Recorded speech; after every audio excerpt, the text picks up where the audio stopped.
Hey everybody, welcome back to this week's live stream for Synapse Care Solutions. This month is all about emotional and social caring in the NICU, and I know that this presentation is going to give you all sorts of tips and tricks and tools to help you increase your ability to be present, to feel like you can offer empathy, and to show compassion to the families who are encountering an end-of-life decision or situation.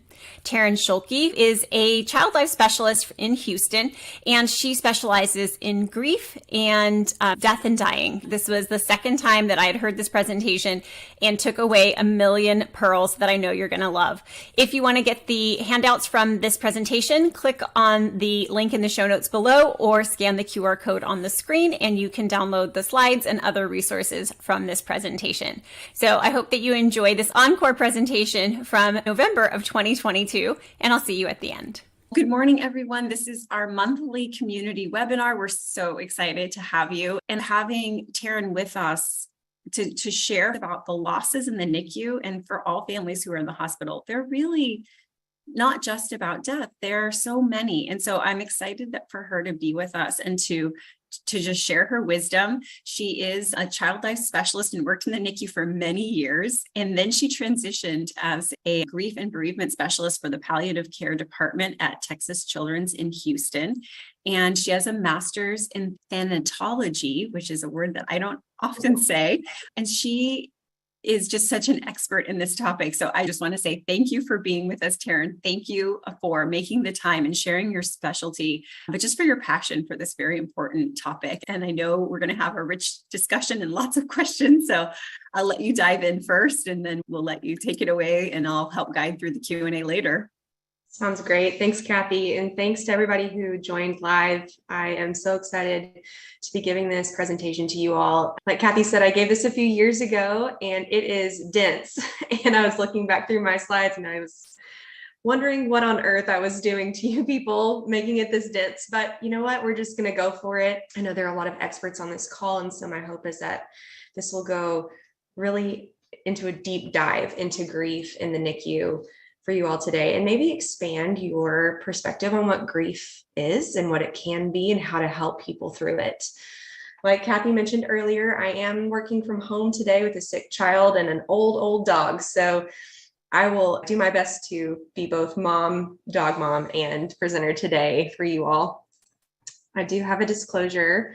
I authored a kid's book about death from a kids co. And so I receive royalties for that. And most of the content of that book is, again, part of the things that I present on usually. So just know that I do have that disclosure. And we have some learning objectives today. So we want to talk about types of grief and loss that families experience when their baby is in the NICU. It's not just sadness, as you'll learn, and as you've probably already experienced many times over in your work. Then we're going to talk about communication techniques. How can we support our families with our language and with other ways of being around them at the bedside? And then we're going to talk about opportunities to improve the support in your NICU or wherever you come from, whichever specialty. This can apply out to you, but today we're talking specifically about the NICU. So extrapolate as you will, but we'll talk about ways to improve our support and also just to do the best that we can with our own support at bedside with the tools that we have currently. Let's get into loss and grief and different types of loss and grief. And to do that, I want to take you through a timeline of losses, what a family might experience when they enter the NICU.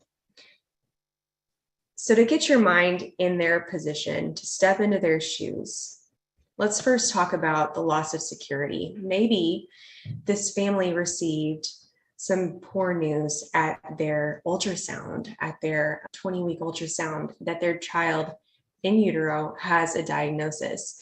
And so already there's a loss of security. They're not safe anymore. They're not having a healthy experience. They are having something that they didn't expect. And there is no control at that point. They have lost the security of what they expected this to be like. And also think about these families who give birth and then in the delivery room, everything starts going haywire. Tons of you swarm into the delivery room. and whisk their baby away to the NICU. Immediate loss of security, immediate loss of, is my baby safe? Am I safe? Are we healthy? Is everything going to be okay? What's going to happen? All of these things flood their minds. And then they're admitted to the NICU, and they no longer get their ideal firsts, their ideal milestones of that, going from delivery to immediately to feed their baby in the delivery room, to wrapping your baby, cleaning your baby, dressing your baby, putting the bow on their head. That ideal moment, that first moment is gone. The baby's no longer there with them. The ideal of that going home picture and the outfit they had picked out and the family that were going to be there to welcome them home, it cannot happen anymore. And so as they stay longer and longer, day by day in the NICU, more ideal moments, ideal milestones are lost every single moment that they are in the NICU. And then if they're in the NICU long enough, they've lost basically all sense of normalcy. So now they've had to adapt to this new environment where they never were meant to be. And maybe they were supposed to be having their maternity leave right now. And instead of being at home and bonding with their baby, they're having to go back and forth between home and the hospital. And that is not normal. That is not a normal experience for a new family. And now they're not the only one caring for their baby. They are actually feeling like they're disempowered in some ways because there are experts now taking care of their baby, people who take care of babies every day. And maybe this is a brand new family where they were supposed to have this experience of learning how to be a parent. And now there's nurses and doctors and physical therapists and occupational therapists and all the therapists and all of the medical professionals who are experts at this kind of care, caring for their baby. And all of a sudden, their normal parent experience is no longer theirs. And if it goes on for long and long and long and long and longer, imagine these babies who are in the NICU for up to a year, or who now were diagnosed with a chronic condition, or who suffered a birth injury and will never be the same after that. These families are now having to completely readjust everything that they knew in their life. They might have friends that didn't show up for them the way that they hoped they would. And so they're starting to lose friendships. Now one of them has to stay home with the baby because the baby has serious needs and they need to be at the bedside in the NICU as much as they possibly can, so they lose their job. Certainly at this point, all of these elements have created a loss of control. But when you're so far deep into the hole of the NICU, it can feel like you've lost all control and there's nothing that's in your control anymore. You have definitely lost rest because you've been trying to sleep in a rocking chair at the bedside, or you are trying to sleep away from your baby at home and you're restless because you can't sleep because your baby's not with you. You're woken up all hours of the night from the alarms and the cares and things like that at the bedside.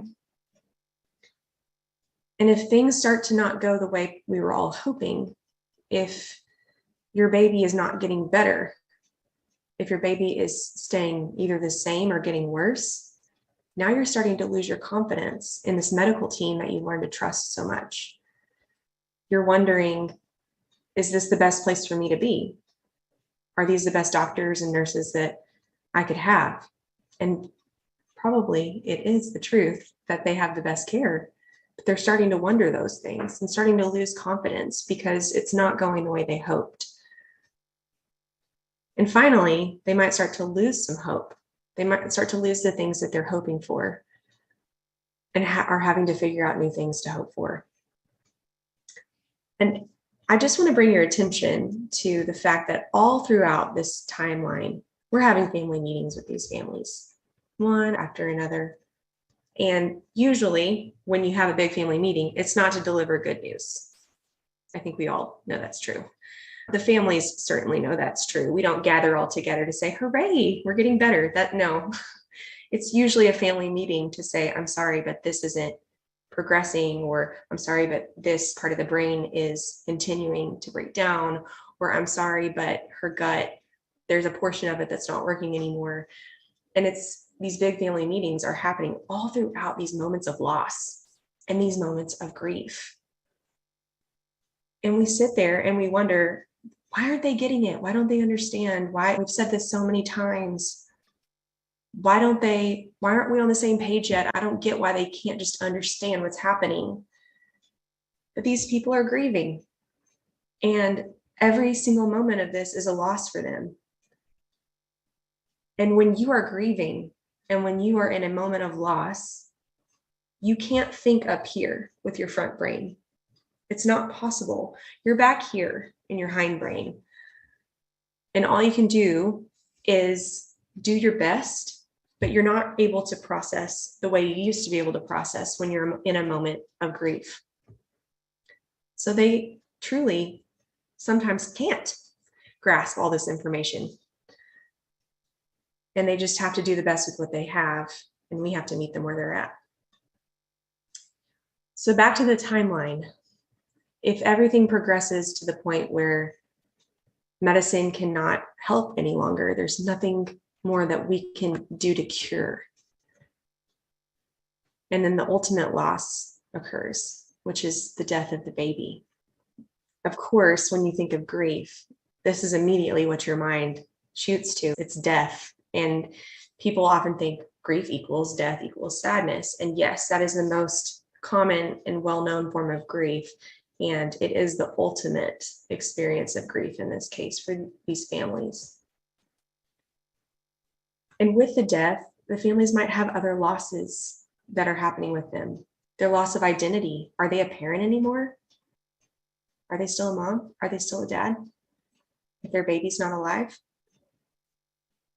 They may lose their faith because they've been praying for a miracle and believing that a miracle was going to happen, and their baby died. So what does that say about their faith and their God? And a lot of families lose a sense of purpose. What do I do now? My whole year has been dedicated to being here with my baby and getting my baby better and loving my baby the best that I can. And now they're gone. How do I leave here? How do I go home? What do I do? And that's usually where we stop seeing them, is at the end of life when their baby dies and we do all of our cares for end of life care and their baby's body goes to the morgue and these families get in their car and they go home. And so we sit there and we have to clean up the bed space, move on to our next assignment, go home, think about them, wonder about them. How are they doing? And then in months from now, we might wake up in the middle of the night wondering, I wonder how they're doing. I wonder if they're okay. I was really worried about them. That's our end. But what about their end? What do they go through? There are more losses that occur even after the death of their baby. More of these losses happen, and eventually some of our families, unfortunately, statistically, will lose their marriages, their partnerships, their spouses, and some will even lose their will to live. Some will become suicidal and end their own lives. Unfortunately, this is the sad, terrible truth about grief, is there is morbidity and mortality associated with it. So you can see that it's a whole lifespan from the time of the incident all the way through the end of their lives. They will be grieving in some fashion. And grief does end up lasting for a whole lifetime. It looks different throughout that lifetime. It looks different as you cope. It looks different as you learn how to live with your grief. But grief always will exist from here on out for them. This has been heavy, and it's true. And I hope this is putting you in a mindset of our families and what they are going through, because this is truly how they are feeling and what they are experiencing, plus more that I haven't even said. And just a little grief education for you. All of these things below this timeline, all of these losses are called secondary losses or ambiguous losses. And I could spend an entire hour just talking about secondary and ambiguous loss. It's a big deal. It's often overlooked for our families. Oftentimes, because we only associate grief with death, we overlook these other losses that happen and dismiss any grief that's happening with those, and start to stratify whatever behaviors and expressions that these families are projecting as either denial or anger or aggression, when in reality, most of the time, they are grieving losses and they are grieving. And so my hope is that as you learn about this, your perspective as a bedside care provider will shift as you look at our families and experience our families in pain and in crisis, to wonder, are they grieving? What are they grieving? And how can I support them through these secondary and ambiguous losses that I'm seeing at the bedside? So how can we help? Let's move into that zone. Let's start talking about our support. First, we have to have a foundation of knowledge. To be able to help anyone grieving, you actually have to do a little educating yourself, which is why we're here today. I'm so thankful you're here. I will be honest with you. I will be vulnerable with you. When I was working in the NICU as a child life specialist, I had received my education, my formal education for that. I had received my child life training. Very little, if any, of it had anything to do with death education and training for grief. Very little. And as I've told this to my colleagues and my coworkers and the people that I've talked with over the years, same thing. I hear the same thing over and over again. Unless you went to school for thanatology, which is what my master's is in, you didn't truly receive a full education in death care and end of life care and grief care. But not everybody can and will and should. Not everybody should. Just not everybody should get a PhD or become a psychologist or become a nurse. We all have our own specialties. And so today, my hope is that I get to take my education and gift it to you, and so that you feel more empowered at the bedside. I'm going to move this little box because I'm worried this might be blocking your view. There we go. So when we talk about grief theory, most people I ask, hey, can you name a grief theory? Or do you know anything about grief theory? What have you heard about grief theory? Most of them say the stages of grief. At least that's been my experience. Every time I ask someone, they're like, oh yeah, the stages of grief are 5 stages. So I first want to talk about that. I want to address staged grief and our understanding of what grief is. It's not that.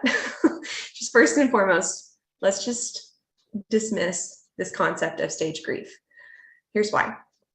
So Elizabeth Kubler Ross, we've all heard of her. She was an incredible woman, an incredible doctor. She did so much to create the foundation for the death and dying education community, for research on death and dying. She was a pioneer. And so she wrote this book on death and dying in 1969.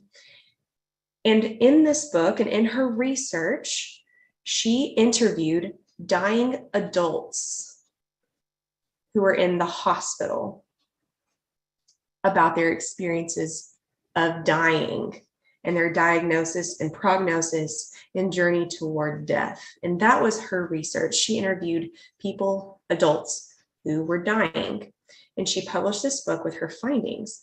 But what's happened since then is it's been applied out to grieving people as stages of grief, unfortunately. And I think something just happened culturally where it caught on. It was simple. It was 5 stages and it made sense. And like anger, denial, acceptance, bargaining, all these things. Like, oh yeah, I think I've experienced that in grief, or I've seen that in my friend who's grieving. That's what grief is.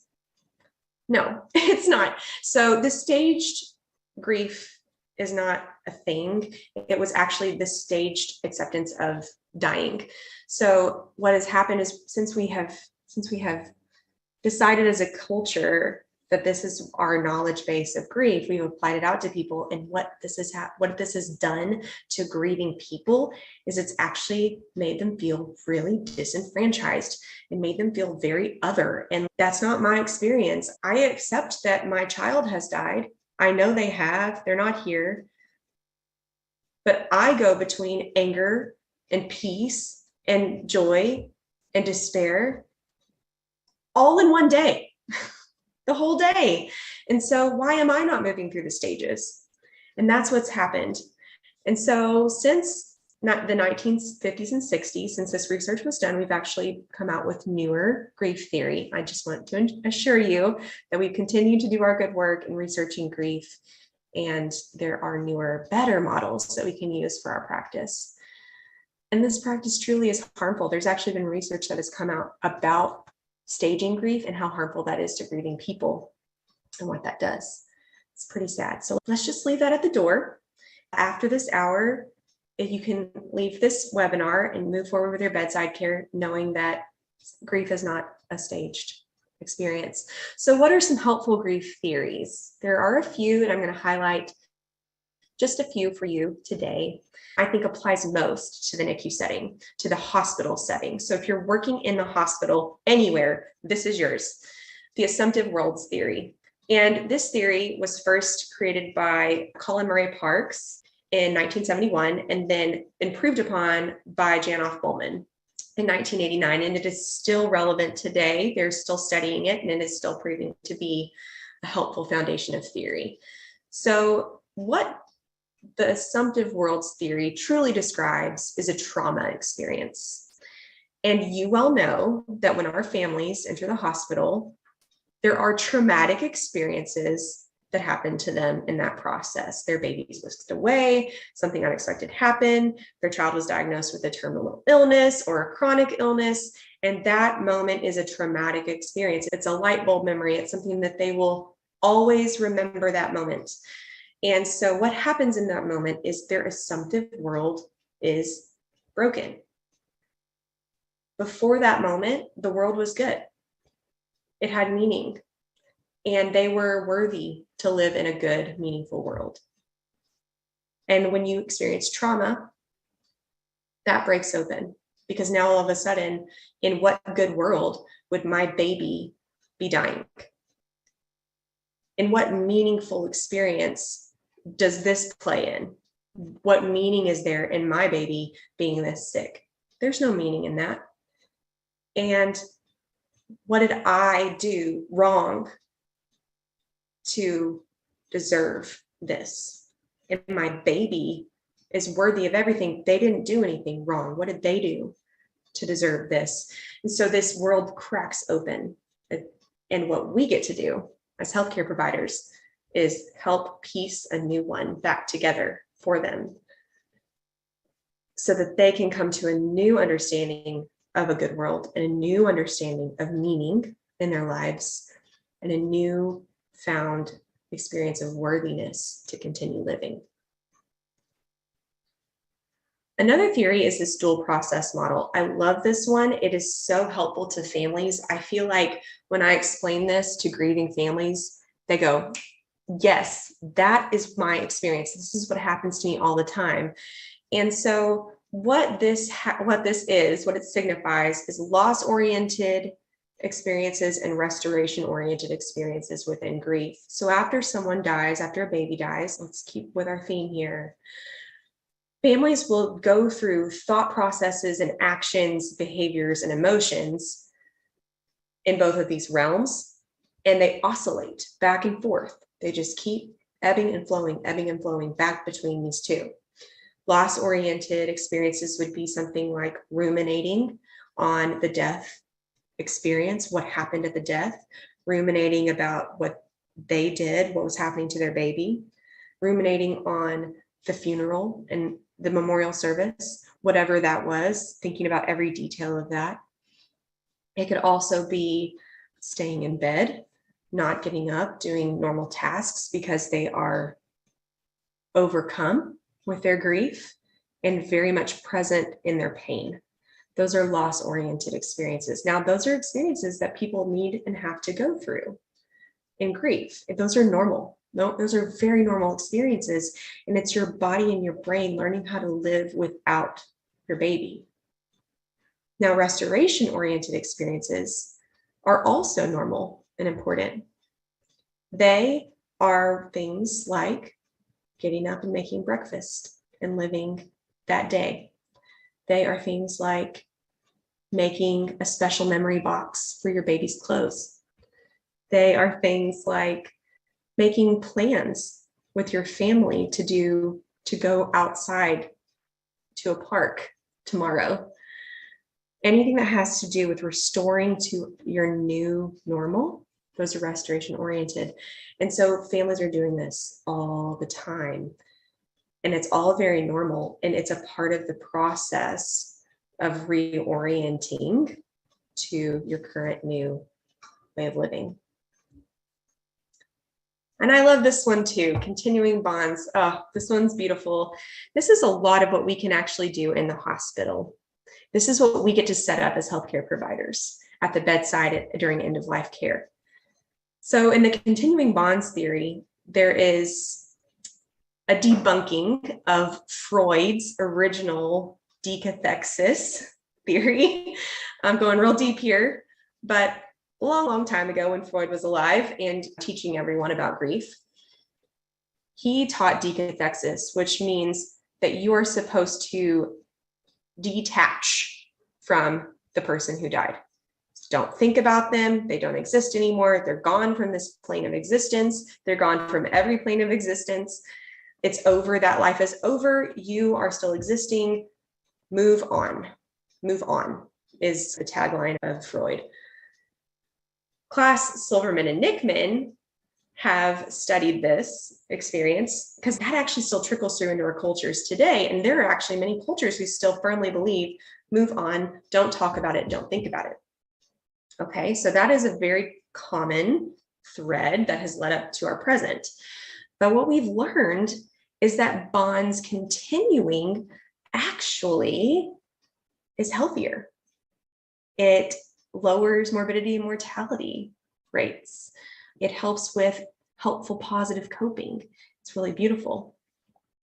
So how do you do this? How do you continue a bond after a death? They've created this model where there's the physical presence. Here we are today watching a webinar. You and I are alive. We're doing this thing. Maybe it's a little early and we're groggy and we have our coffee, but we are alive and our physical presence is here.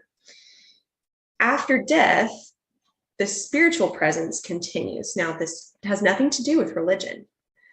It has to do with the relationship that was formed while living. So the spiritual presence means that you still have a relationship because of the love that existed.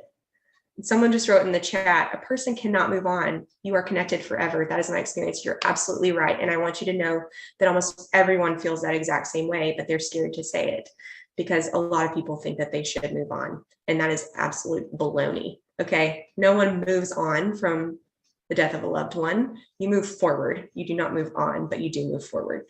So that's the whole experience of continuing bonds. You learn how to live with this newfound relationship with your loved one while they are physically absent, but spiritually present with you in your memories, in your mind, in your soul. And you continue that bond and reorient their spiritual presence into your everyday life by, what do? We memorialize, we visit gravesides, we leave an empty chair at a table at holidays. We hang up their stocking on the mantle at Christmas. We talk to them when we're alone. We do. And that a lot of people do that, and that's okay. We tell them about our day. We write them letters. We watch family movies of them and recall those feelings and beautiful emotions that we had while they were living. That is continuing bonds, and that is healing. It heals. Whereas decathexis hurts. All right, that's a lot of theory, but they're very helpful theories, and I hope that they're tools for you in your toolkit, because what are theories if not just educational tools that you can then provide actual care with, right? So here are some facts to recap. Grief cannot be staged, It has no time constraints, and there's no wrong way to grieve. There's no wrong way to grieve. Okay, hear me, hear me. Grief is a very individual experience, and a lot of times people, clinicians, will pathologize it with good intention, okay? But there is no wrong way to grieve. There are harmful ways to cope. We know that. We know that substance abuse and suicidal thoughts and behaviors are harmful. We know that there are harmful ways to cope. But we can work with the coping, but the grief is very individual. There's an increased morbidity and mortality with grief, especially after the death of a child. And here's the truth. Many people can say stupid things. They can say stupid things like move on. They could say stupid things like at least you blank. They could say many stupid, hurtful things while they're trying to be supportive. So how do we not be one of them? That's the question, right? How can we be the person who is helpful and not hurtful, and thoughtful with our words and not harmful with our words? So let's talk about some of those stupid things that people say and do.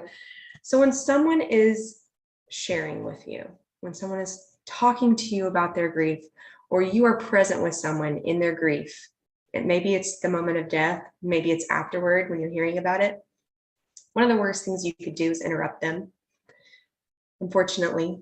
And I think we can all look at this and think about the times that this has happened to us. When you were the person in pain and suffering, and this happened to you, you know how terrible it feels, right? So let's think about that and connect on an empathetic level. Please avoid interrupting grieving people. If they're talking to you, that is sacred. That is special. They don't do that with just anyone.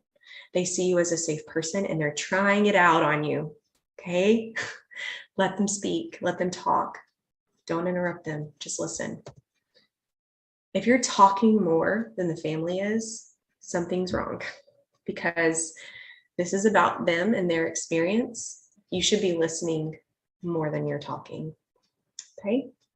It's hard because we want to fill the gaps. We want to fill the space. We want to be supportive and say things, but silence can be golden. Compassionate silence can be golden in these moments. I've seen a lot of missing cues, and I have missed a lot of cues. It happens all the time where the family is using certain types of language. Maybe they're talking about their child in the past tense already, anticipating that death.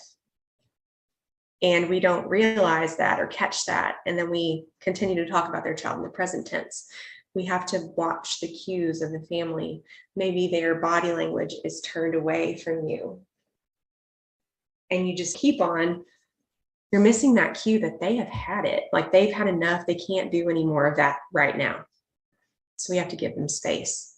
So watching body language, listening to tone of voice and specific words, being very present, being attuned to your families will help you not miss those cues and then adapt to them. Kitchen sinking. This happens a lot in family meetings, I've noticed, unfortunately. We'll start recapping all of the things that we know over and over again. This happened on this day, and this, and then that organ system failed, and then this one failed, and we tried this therapy, and that didn't work. And then we're kitchen sinking. We're throwing it all in the kitchen sink. And what's happening in the family's mind at that point is, I know, I'm overwhelmed. I've been living it. What are we doing here? Why am I having to listen to all of this over and over again? It can be very overwhelming for them. Appearing distracted or aloof. So this is a hard one because we have other patients usually, and we have other things going on when we're on the unit. And so a simple ringing of your work phone to hear about the baby that's coding in the next unit, to the family, it can appear distracted. And it feels distracted because it's not about their baby. And this is the tale as old as time. We have to figure out how to be present in this person's space without appearing distracted or aloof. So we have to do our best to not be that way. Misalignment. So when a family is wishing or hoping for something and we dismiss it, I'm hoping for a miracle. I'm hoping my baby just pulls through. And then we say, I really don't think that's going to happen. And I've never seen that happen before. That's misalignment. And now you're on two different pages and you have to rebuild that trust. And that's very difficult to do. And then making it about you. It's not about us, y'all. It's not. We don't have to live the rest of our lives with the death of this baby. They do. They do. We are not the parent that is now a bereaved parent. They are. It's not about us. We're in it with them. We feel, we love, we care, we're present. But those moments are about the family, and we can take care of ourselves separately. So here's some pearls. Let's talk about the good stuff. What can we do? Ask and be silent. What can you ask? Here are some actual questions you can put in your toolkit. What has this been like for you? And then be silent and wait for it. What are your worries? What are your hopes? Yes, you can still hope even when your baby's dying. Hope is a protective factor in coping. We should encourage it at all costs, no matter what the hope is, no matter how grand it is. Ask for what their hopes are, because there are many shifting and changing hopes, and there will be all through the death process. How can I be helpful? How can I be helpful to you? What else? What else is there? Validate them. I love this phrase. A lot of families I've talked to have said the same thing. A lot of families I've talked to thought that keepsakes were helpful to them. Fill in the blank. I can see how much you love. Insert baby's name or nickname. They haven't picked one. Use the baby's name. Oh, it's like balm to these families to hear their baby's name spoken aloud. It's precious and wonderful. I can't imagine what this is like for you. We can try to imagine, and that is actually a really good empathetic practice. And so maybe the phrase, if you can't imagine what this is like, you can also say, I'm trying to imagine what this is like for you, but I know I'll never fully understand. Something like that. I'm here for you. I'm here for you. Cultural considerations. The biggest point I want to say about this is this first bullet, compassionate curiosity. We are many different people, right? One community. We are from all over the world, even the people on this call. Our families have so many different cultural, religious, family, community practices and thought processes and ways of living in this world. And so we have to be sensitive to those things when families are grieving, in anticipatory grief, at the time of death, and beyond.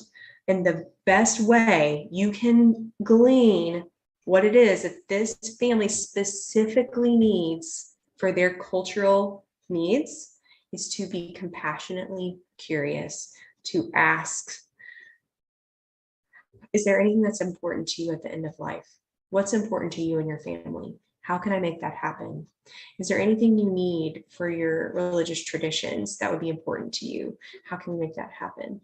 Compassionate curiosity. If you can just use those tools, you don't have to be a cultural broker to every single human being on the planet. But if you're authentic and humble and curious about their experience, you can meet that family where they need in that moment and do the best you can with that and be respectful of that. I'm seeing a question here in the chat. I'm going to pause really quick. Do you have thoughts on the parents holding the baby while they pass? I've observed pressure on parents to hold when they don't want to. I do have thoughts on that. It's difficult, but I think it fits right into this slide. Okay, I do. So this was a good timed question. We as healthcare staff, we have seen what is generally helpful to people, and we have seen those few families who don't fall into that category of what is generally helpful. One of those things being holding the baby as the baby dies. A lot of families will want to do that. It is a very difficult thing to do, to hold a dying child. And we all know that because I've held dying children, you've held dying children. I'm sure it is incredibly difficult. I don't know what it would be like as a parent to hold a dying child. None of my children have died, and I hope they never do. So I cannot begin to place my own thoughts and what I think would be best upon this one individual family that's choosing not to hold their baby. Because what if that breaks them? What if that's the one thing that would break them beyond repair? What if that's the one thing that traumatizes them so deeply that they're not able to move forward and live their life? You just don't know. And so we have to support families in the moment of what they're saying. And so provide alternatives. If the family's saying, I can't, I won't hold my baby, you can say things like, okay, if you can't, who would you like to hold your baby? Would you want me to hold your baby? Is there someone else in your family you would like to hold your baby while they're dying? Provide appropriate alternatives, and then foster closeness with the family as much as they're able to handle. It's like titrating meds. Titrate up. Same thing with grief intervention. You start where they're at, you meet them where they're at, you validate them and love them, and then you titrate up little by little. Maybe that parent will then touch their baby's toes while their partner is holding. And then maybe at the last minute, they'll change their mind, and maybe they won't, but this is their experience. It's not ours. Let's tap into what resources we have in the hospital typically. So our spiritual and emotional support. I cannot stress enough that everyone is spiritual, but not everyone is religious. There's some kind of spiritual element that everyone feels. Maybe it's existentialism, maybe it's humanitarianism, whatever that is. It's the word spiritual. What I mean by this as a definition is the connection of one person to another, or one person to something considered holy. So almost everyone has a spiritual experience, that the relationships between other people, but not everyone is religious. Not everyone has religious practices. And the people best trained to care for people's spiritual self are your chaplains. They are interdenominationally trained. They can work with atheists, they can work with agnostics, they can work with Muslims, they can work with Catholics, they can do all of it, y'all. So consult them. They're wonderful resources, and they will meet the family where they're at and support them spiritually, because guess what? Spiritual care in times of pain and suffering shows, the research shows, you actually have better chance of recovery. How about that? Isn't that amazing? So consult your chaplain. The roller coaster and the mixed bag of grief. The roller coaster of mixed grief. The mixed bag of grief, where families are feeling one way this second, another way that second, and it's a lot. There are these needs and those needs, and this resource that they don't have. Consult your social workers.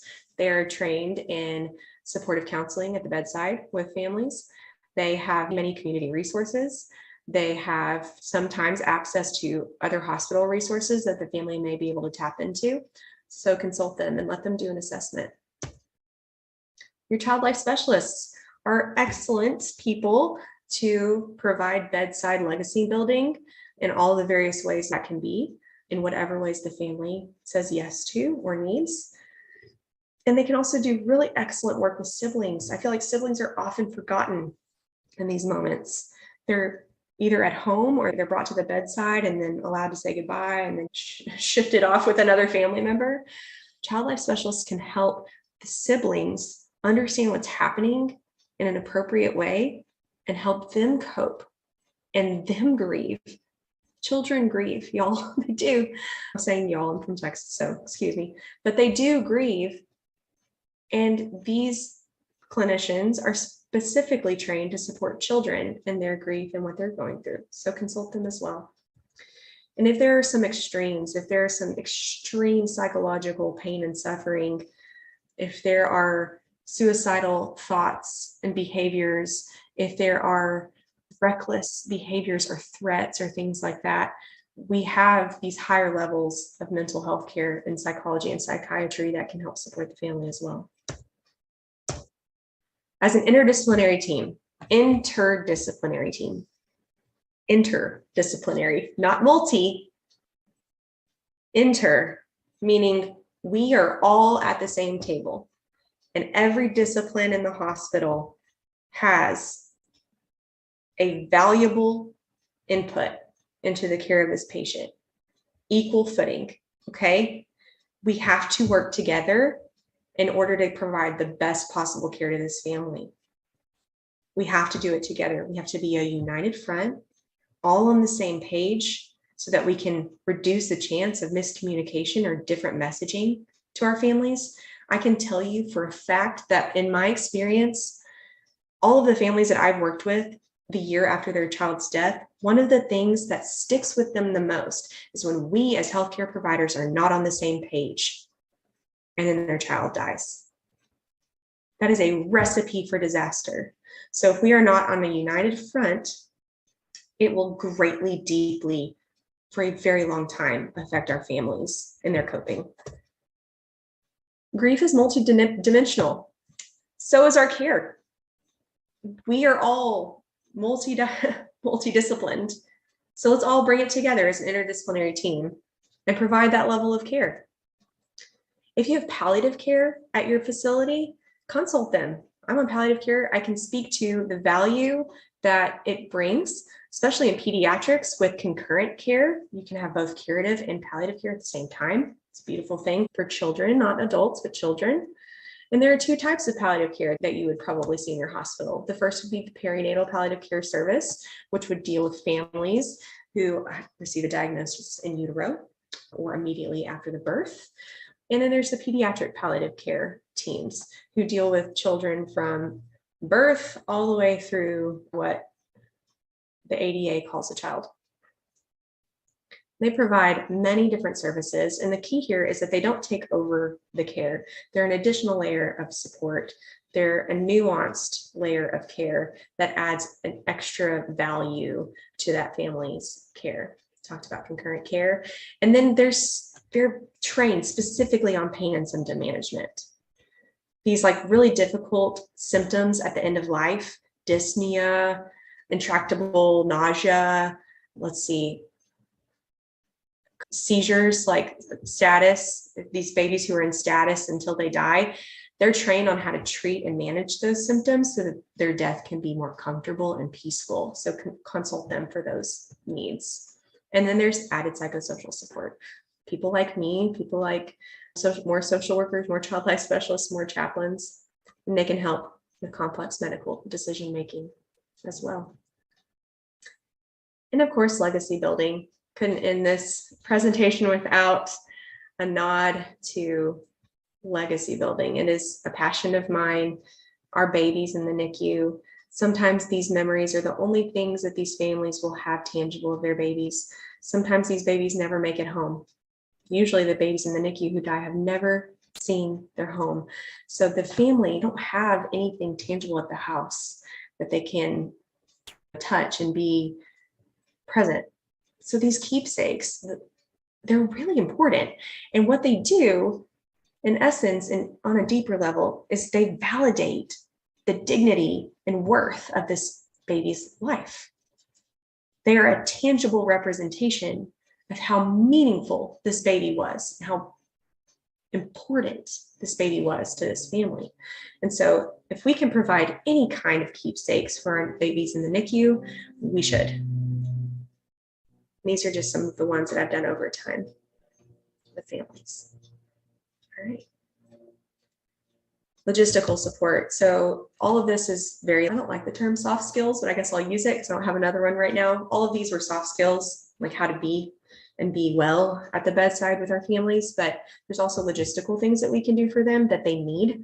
They need resources. If you have a brochure or a booklet or a pamphlet or a piece of paper, or at the very minimum, a business card of a contact that they can call when they have questions at the hospital, please give that to them before they leave.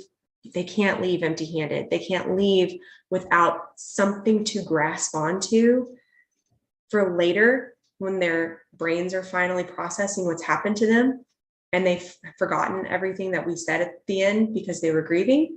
They need to be able to call or read or look at a website. So we need to give them resources.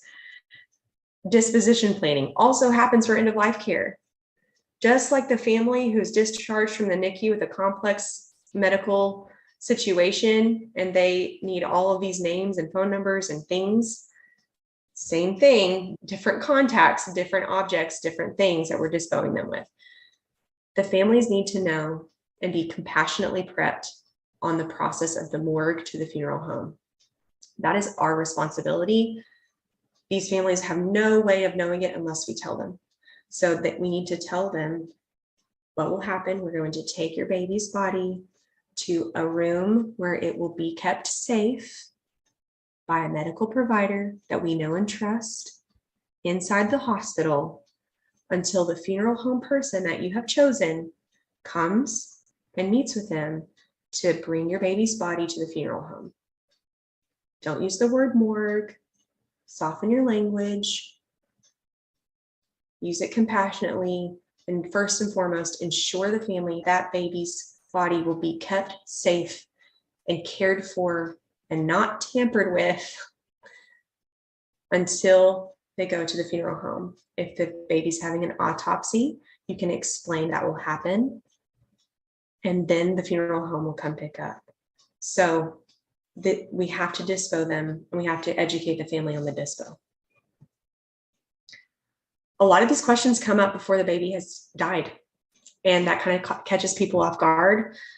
They're like, whoa, your baby is here. And family members will actually make parents feel very guilty about this, but it is very normal and it is a part of grieving. So planning for things like the funeral, talking about burial sites, planning for whatever rites and rituals need to happen at the time of death or after, all happens beforehand for families who have wrapped their minds around the fact that their baby is dying.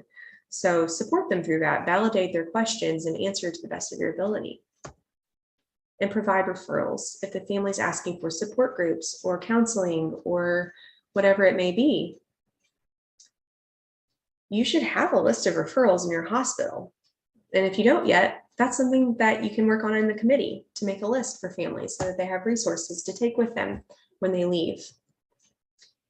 And here's the key above all else is compassion. If you wear compassion like a hospital gown, then everything will flow from that. It is almost impossible to provide detrimental care at the end of life if you are wearing a cloak of compassion. So in your words, in your tone, in your body language, in your thoughts, in your actions, be compassionate. And this will set up your families for healthy coping in their grief. I've provided a glossary here and references, and now it's 11 o'clock on the dot. I'm very proud of myself for that. What I'm going to do is I'm going to go check on my son who is sick, and then I'll come back and we'll do discussion. How does that sound? Oh my gosh. Thank you, Taryn. Please do go check on him. If you would like me to unmute you, go ahead and raise your hand. I'm happy to do that and have this be a more verbal conversation. What did you all think? Was that incredible or what? I have like my little, like I'm in the hotel and have all these little notes on these little papers. I just thought it was amazing. Tiffany, you are unmuted. Go ahead. Hey, great presentation. I had a quick question because some of the anticipatory stuff, sometimes the social workers, because you spend so much time at the bedside with the family and you're just trying to, especially if you're primarying the baby and you're with them for so long, like sometimes you ask them about stuff, but then the social worker feels that that's their realm and not yours. So how do you, I don't know, be PC about it while still being that supportive presence? Yeah, I think this happens everywhere. I think it's just a healthcare thing. We all have our specialties and our areas of education and training. And so I think we can all get a little territorial at times over what we're doing with our patients and families. And it might just be that's something that they really enjoy doing and they're missing that opportunity and feeling sad about that potentially. I would just say that if the family brings it up to you, that means that you're a safe person. And that means that they trust you. Now, I would encourage you to not go so deep that you get in over your head. You know what I mean? Like We all know our boundaries and our level of education and experience.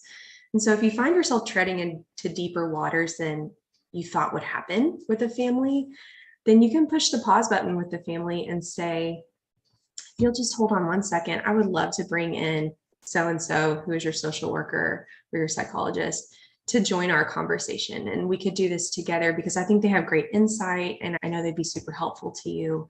And this is really important to me that I'm listening to you and that we're doing this and talking through this together. So let me loop in this other person too. We can do this all together. And I think it'd be even more supportive to you. And that's a way for you to do it as an interdisciplinary team. So doing it together and not separately. I know that concept is sometimes a little different. It was certainly a new concept for me whenever I joined palliative, but it really is a beautiful thing when a nurse and a social worker sits down with the family and they all have a group conversation. So if that's possible, I would say maybe try that. That sounds great. I work at night, so sometimes families will just talk to you. You're like there, they feel like this safe space. And so then they'll say a bunch of stuff to you. And then you're like, okay, let me just reach out to them and they'll get back to you tomorrow. And you're like, ah. For sure. If you're comfortable answering those questions, I used to work night shift too. I get it. If you're comfortable answering those questions and being that safe person, please do. Please be that. We all have a responsibility to care for our families in the ways that they need, no matter what time of day it is. If a day shift person is frustrated with what happened over night shift, I think that's just a person-to-person discussion between staff members and figuring out ways to work together. All right. Allison, are you there? Would you like to ask your question? Yeah, can you hear me okay? Yeah.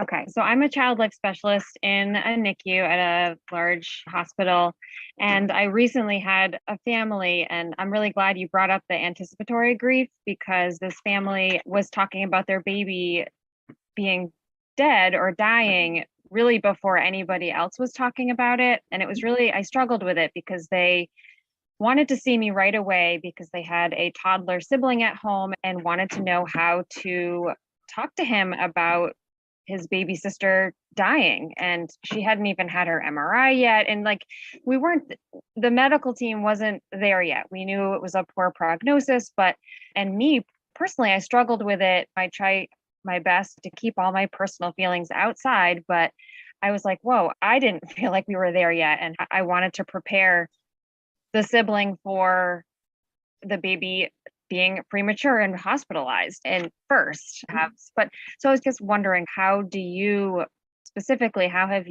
supported families who are really having that anticipatory grief and really putting their guard up and having that defense mechanism and protecting their heart by saying that she's going to never come home and she's going to die?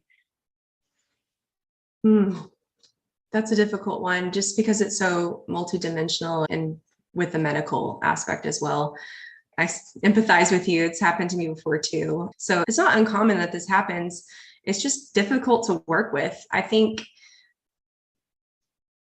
number one, I would clarify with the medical team, which you probably did. Where are we at and what does the family know? And then after that, if the family is continuing to go there, just go there with them. Just go there because they might just need to finish the sentence or answer the question. Like if maybe their anxiety is all based on the what if questions. And if we don't ever allow them to go into those what if questions, then they might not be able to be present for what's actually happening in front of them. And so being that safe person where they can ask those questions and talk those things through and ask about like, when my baby dies, funeral, when my baby dies, what's going to happen at the end? What will that be like? What will it look like? How will that feel? And just letting them ask and process those questions in a safe space can help them complete the sentence, complete the thought, so that they are able to tuck it away for later. And then they've already got that foundation that you've helped them lay if that was to come. I remember there was one family I worked with. The baby was diagnosed in utero with a heart condition, and we had a full-on 2 paths conversation because we didn't know if the baby was going to die or not. We didn't know if they were going to be able to have surgery or not. There was just a lot of what ifs. And so we sat down and we talked through, if it doesn't go the way we hope, what will happen? And we went down that whole road all the way through the end and beyond. And we dialed it back. If it goes the way we hope and they can have surgery and get better, this is what it will look like. And this is how I'm going to be there for either one of those situations. So I think potentially going there with them would be super helpful. Now with the child, that's a completely different situation. Taking things developmentally and step by step as you were trained is important. And so just explain that to the family. That's your plan and that you're on the same page, you're aligning, and you're going to work with them the whole time. I don't know if that's helpful. No, it's super helpful. It's very validating because that's basically exactly what I did. So Great. Good yeah, work. that's very validating. So thank you. It just felt really unsettling inside me because it's not a common situation. We have families who are like have more of the denial or the shock, whereas this family was like right away when I first met them, day 2 of this baby's life was she's going to die and we need to tell our 3-year-old that she's dying and she's never coming home. I'm like, whoa, okay. All right, let's go. So we did. We went there and I was talking with the staff and she did end up dying, but that was very validating. Thank you. You're welcome. Good work. There's so many questions in the chat. I know. I'm like trying to like make my I'm way seeing through them them. all. I see them. Pam, I unmuted you. You had just a couple really some practices that your unit's doing. You have a quiet room. You're using cuddle cots. So I don't know if you have any other questions. Tiffany, you had a different question, but I think it's an interesting one. Why do we use the word grief versus loss and disappointment? Taryn, do you think should we use the word grief? Does loss and disappointment, is it say something different, or is it us being uncomfortable with that word? What are your thoughts on that? I think Tiffany might want to explain. I was thinking throughout the whole NICU experience, like we have loss and disappointment for every single family, whether their child lives or does not. Yep. And I think that whenever anybody hears the word grief, when we talk about anticipatory grieving and the fact that they're coming to the NICU and they've lost control and that kind of stuff, that sometimes as healthcare providers, we don't look at it the same way, even though it's the same process, that whole not being the one to give the baby their first bath or put them in their first outfit or something that has to do with a holiday, all those little things that make a parent feel like a parent, like giving their baby a bottle for the first time or whatever that we all take for granted, goes along with this grief that they have, whether it's not just the end of life loss that we deal with every day. Correct. But I still feel like it's grief and disappointment.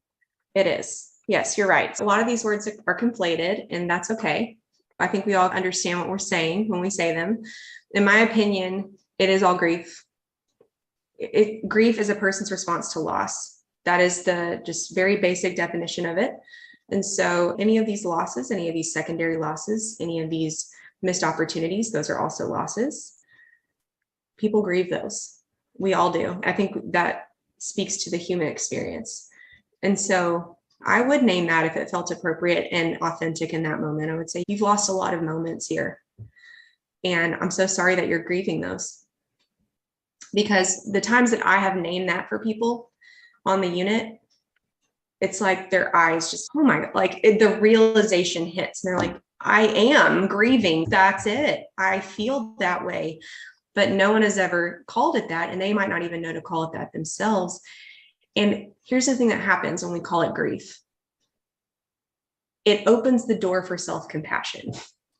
Because if we're sitting there thinking, I am so angry, I'm so upset, I am mad that this didn't get to happen, I'm disappointed, those are all very like typical things that normal people start to feel guilty for feeling that way. At least my baby's alive. Why am I so mad that I missed Halloween at home? Because you lost Halloween at home and you're grieving that loss. And so when you put it as grief, people think, oh, I need to be kinder to myself. I'm grieving here. And you wouldn't say mean, ugly things to your friend who's grieving. So why would you say mean, ugly things to yourself? You're grieving and put that kind of blame on yourself. And it just puts a different lens on it. And sometimes it's helpful for people to look at it in a different way so that they can start processing it in a different way. It's all trauma. Yes. It's all very traumatic, and trauma is different to everyone. Some people are not traumatized by the NICU experience, and people think it was a wonderful, beautiful, helpful experience, but most people are traumatized by elements of it. Naming that is helpful, and helping people understand their experience is helpful. You're amazing. Is it hard for words, just like all of them? You're just like, oh, I want to remember to think that way and to feel that way and to realize. Just Taryn, you're amazing. Those are so helpful. I think just the way that you're able to validate and to put it and to verbalize the things that I think many of us have seen and experienced, but I think the way that you're able to express them is just so helpful to give us tools as we move forward. And there's just been so many comments about that as well. Thank you. Do you mind if I answer some of these questions I'm seeing? Go for it. Yeah, Okay. I was trying to make our way through. So I'm seeing some other ones that I think I can address just quickly. But first, I want to point out a comment that is in the chat. Sometimes families know in their heart what's going to happen. Don't dismiss maternal intuition. That is so true. What we've discovered and noticed is that families know before we know, that children who are dying know they're dying before we do. So there is something to that, whether it's maternal intuition, whether it is some kind of just really strong self-knowledge, there's something to that. And so if someone is speaking those things and behaving in that way, it's important to lean in. I saw this question of the polar opposite of the family who is engaged and asking all the questions, the family that doesn't acknowledge the deterioration and speaks only to the baby getting better. And this person's unit does not have child life specialists. So this is the hardest experience to be in. Sometimes I think it's easier when a family's open to conversation, open asking questions. I think that's easier because that means that they are able to receive information. But if a family is closed, not acknowledging and speaking only to the baby getting better. So I'm going to call out the elephant in the room here that I think underlies this question for all of us. And it is this concept of denial. And this word is thrown around our units a lot. Denial. Let's talk about denial. So denial gets a bad rap. It does, because it makes our life difficult. But what it actually is, a coping mechanism. It is a person's brain. I'm going to use this analogy again, titrating up to the level that it can handle. So denial is a coping mechanism for a person's brain to process information and their experiences, what's going on around them, to the point that they are able, and then it stops before they shut down. Okay. So denial gets a bad rap, but it's actually a very normal and healthy thing that happens with families. What we have to do is, when we're noticing that shut off, the denial, we have to stop. We can't badger. We can't pressure. We can't do any of the things that we want to do to get the message across. We have to let it be. And it's awful, because what that means for us sometimes is that this baby is suffering and the family they're not there yet. They can't process that. But this baby is suffering right in front of us, and we see it and we know it, and we have to continue what we're doing and continue caring for them. And that feels really morally distressing. It's awful. I've been there. I have the chills because I'm thinking of all the babies that I've seen this happen to. It is one of the hardest parts of our job.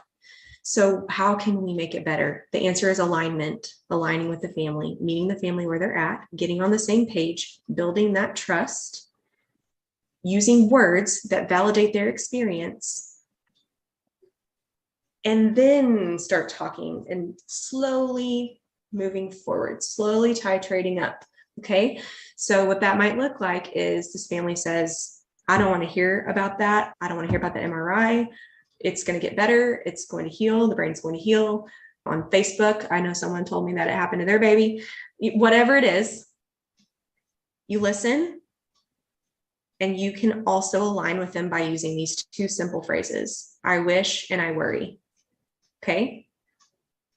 I wish your baby's brain would heal. I wish that would happen too. I'm with you. I'm with you on that. And don't say but, because but negates everything in front of the sentence. Okay? And I'm worried that it won't. And just let it be. Let it sit. That's not badgering. That's not pushing. That's not pressuring. It's you being worried with them and you wishing with them.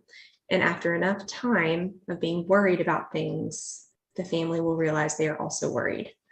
And then slowly you all can align into the same page at the end. And sometimes it doesn't happen. It's rare. Sometimes the baby dies and it's a big mess and the family is blaming us, and that does happen. And that is just what the family is doing as their coping mechanism in their grief. And it's not about you. It's not a value judgment on you or the care you've provided. It's their grief. It's their grief manifesting. And so just let them have that and try not to internalize that too much. I don't know if that was helpful. I love that. I love the idea of the I wish and I worry. I think that's something that we can all really internalize and helpful. I think even in other situations outside of that, and the I wish and I worry, that's a fantastic tool. And I hope you all just wrote it down like I did. I use it at home too. Yeah. I really wish our kitchen was clean. I'm worried that those dishes are going to start smelling and stink. Okay. Yeah, you bring it into everyday conversation. And then when you really need it in that moment, yes, you'll have it. You'll have it. All right. It's all of your challenges this month. I wish and I worry. Yeah. Those are going to be. The other thing that I wrote down, because I really wanted to remember it, there were so many things, was when you talked about there's no wrong way to grieve, but there are harmful ways to cope. I thought that was really powerful because it separates the two in a way that we can support the coping tool or lack of tool, but that the grief is the grief. And I loved that. That was really, I thought, really helpful to also think of it in those terms. But one of the other questions I saw, and maybe should we wrap up with this one? Or are you finding any others? Would be just, where do people go to continue their education? You shared one website and you have some references, of course, but other than going back to get your master's degree, what are your go-to resources for people? It took me 6 years. You don't need to do that. So the Association for Death Education and Counseling is where I received both my certification in thanatology and a lot of my ad hoc education about death and dying before I received my master's degree. So that's a great website. Say the name of that one again. It's Association for Death Education and Counseling. It's ADEC. I think it's .org. There's a different ADEC out there. That's one. What's Your Grief is wonderful. It's two social workers who originally it started as a blog, and they have such a wonderful way of explaining and educating things. So there's ADEC in the chat. What's Your Grief? I think I might have just sent it to the hosts on accident. And there's that for everyone. I love the way that they educate. So it's for clinicians and for families. That What's Your Grief? Love it. Great education. They actually have, you can pay for an education track for grief and bereavement. If you want to hear from the family's perspective and learn from that perspective, the Courageous Parents Network is wonderful. They have a lot of education. They've got a lot of video education to watch. And they also have a clinician portal that you can sign up for free to get education. So there's that website specifically for NICU. A lot of the traditional ones that we've used is Resolve Through Sharing or End of Life Care and Legacy Building. Yeah. I think y'all probably are aware of that one. PLIDA is an organization that has wonderful resources. I believe they just had their annual conference a couple months ago. LIDA.org, put that one in there. LNEC, thank you, Tiffania. LNEC is wonderful. Goodness. Let's see. Those are great. That's a So good start. Susan asked a couple times, and so I don't know, you're on here twice, Susan, so I can't figure out which one to open the mic on, but she's asking about maybe a definition of compassion and empathy. And I'm wondering if there's a question behind the question, but Yes, please ask me the question behind the question. but Susan, I can try. I'm not sure which one or where you are, but I will put there. But I did think there might be a question behind the question. So you should be able to unmute, Susan, if you want to ask us, or if you're just asking for the definition. I feel like you gave us some really good ones already, but so Susan, go for it. You're still there. I think you are. Oh, Camilla's a nursing student. Awesome. Thank you for being here. Hey, there you are, Oh, Susan. good. My speaker doesn't always work. So how would you define a compassion cloak? I know the word empathy, I know the word listening, but I don't know exactly. How would you define compassion to shield not saying the wrong thing and having it harmful? Okay. Good question. Okay, let me think for a second. Definition of compassion. I think to break the word down, the actual word compassion, when broken down, means to suffer with. So a cloak of compassion means that you're willing to bear someone else's suffering in the moment with them. And that's what I truly mean, is being present and allowing someone else to show you their suffering and for you to try it on like a cloak, to imagine how they feel so that you can bear some of that with them so it's less heavy for them. I think that's what I mean truly by cloak of compassion. There's a lot of different ways to do that. Thank you. That was helpful. My final question would be just related to what you've maybe seen in your community. It's a very diverse community. And what does the research show related to racial inequities when it comes to palliative care and to grief care? And this is probably an hour or two on its own, but how do we show up for people when they're in this moment, people who are different from us? And how do we show up in that moment when there's loss and there's fear and there's mistrust? And when you've talked about like all those phases of loss and they're at that place where I don't know who to believe. And then you bring in some of the differences. So there are a lot of them. It is shameful, but it's true. And we have to do it every single day in our care. It looks a lot of different ways. Unfortunately, it means when we notice things like racism on the unit, we come back as a team when we notice those things and discuss the best way to address that. And then we move forward with, unfortunately, having to call that out sometimes in our colleagues and coworkers in a way that is helpful, that will help the family. Sometimes it means that we end up being communication liaisons because we have built that trust and shown that we respect them for who they are with the team. If that trust is broken down, I think one of the hardest things possible in our healthcare system on a whole is when we lose trust with our families. It's almost impossible to bring it back. And sometimes it means that they have to transfer to another facility in order to have care, different care that's helpful to them. But it means that we have to put our pride down. And if a family is saying that they don't feel safe or they don't feel like they can trust us, we have to act accordingly and believe that. And I think a lot of times there are some families that get a rap for being like angry, and we end up labeling them as such. That's the angry family. That's the tough family. That's the family that like, just be careful kind of a thing. And I think as soon as we start labeling people for whatever reason it is, we've already lost, because we can't align with someone we're labeling. It's just not possible. We're othering them. And instead of othering someone, we really need to be able to step in and say, like, how can we support each other? How can we care for each other? And how can I understand you and you understand me? And so I think inequities and racism play into that quite a bit. And it's hard to get to that point. As far as like actual care provision, that's another thing. There are a lot of inequities in how we provide care. Think about like our rural communities who don't have as much access to state-of-the-art care and they're farther away.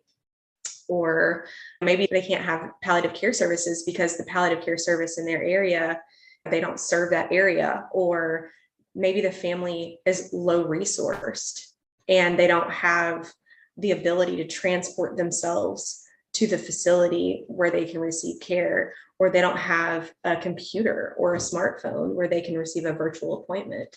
We're in the post-COVID age of technology use in telehealth. So there are a lot of inequities for a lot of people, and we're trying to slowly bridge those gaps just through our everyday interactions with the people we are working with. And I think that's really all we can do at the end of the day, is to be loving and caring and thoughtful about where are our gaps, where are we seeing our care not reach, and to think through humbly, what can I do to fix it?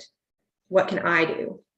Can I advocate? Can I change the way I provide care? Can I like suggest this to a leader? Hey, I'm noticing that these families don't get seen as often as the other ones. Can we figure out why that is? And just bringing things to light. I think once things are brought to light, we can start addressing them. Thanks for the sweet comment about my dog. This is Lily. Thank you so much. I think it does go back. You talked so much just about that. And I love that Susan, that you clarified for us that cloak of compassion.